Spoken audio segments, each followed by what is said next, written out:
interroger sur une préoccupation, mais de tout instant pour un chirurgien, mais je dirais même en même temps un médecin. C'est cette histoire des fameuses infections nosocomiales. Il y a 5 ou 6 ans, les gens vous disaient nosoco quoi, et maintenant, quand vous parlez d'infection nosocomiale, tout de suite, ah oui. Donc, on a, nous, le devoir de cette lutte contre l'ennemi invisible qui est le microbe, qui peut provoquer de véritables catastrophes, des morts.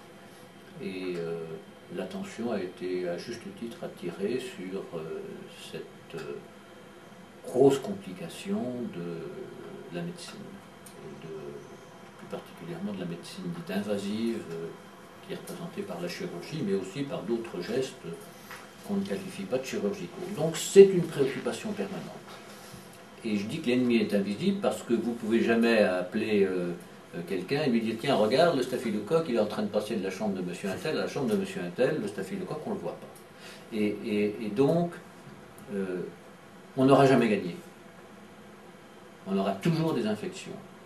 En plus de ça, notre pays a été parmi ceux qui ont le plus prescrit d'antibiotiques, et donc les germes de France sont devenus particulièrement résistants, donc c'est un danger permanent, la grosse préoccupation. Et cette poignée ulna nous donne une opportunité de réduire considérablement le manuportage, c'est-à-dire le transport par les mains de n'importe quel personnel hospitalier, médical, pas médical. Ce transport par les mains, ce manuportage est certainement une des causes les plus grandes d'infection.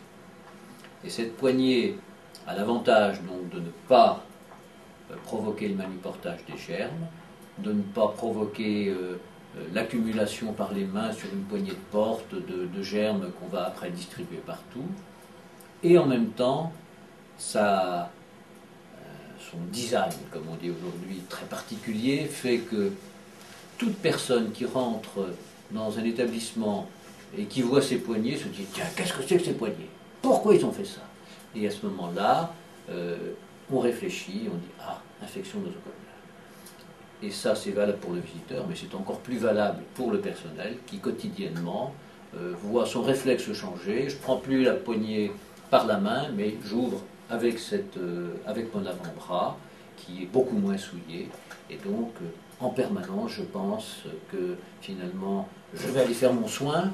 Quand j'aurai fini mon soin, il faudra que je me passe les mains avant.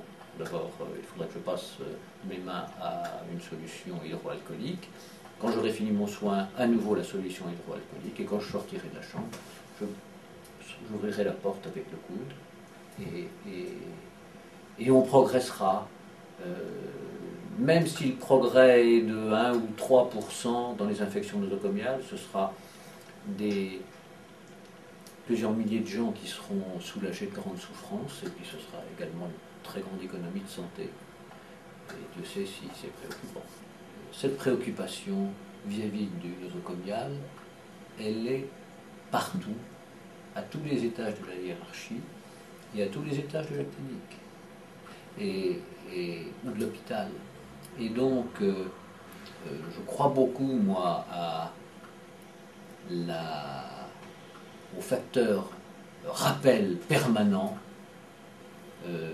des infections nosocomiales et de leur danger par la présence de ces poignées-là. Ça interpelle en permanence le fait de ne pas avoir à prendre la poignée avec la main, mais avec l'avant-bras, et ça, c'est un rappel permanent pour tout le monde du danger de l'infection nosocomiale.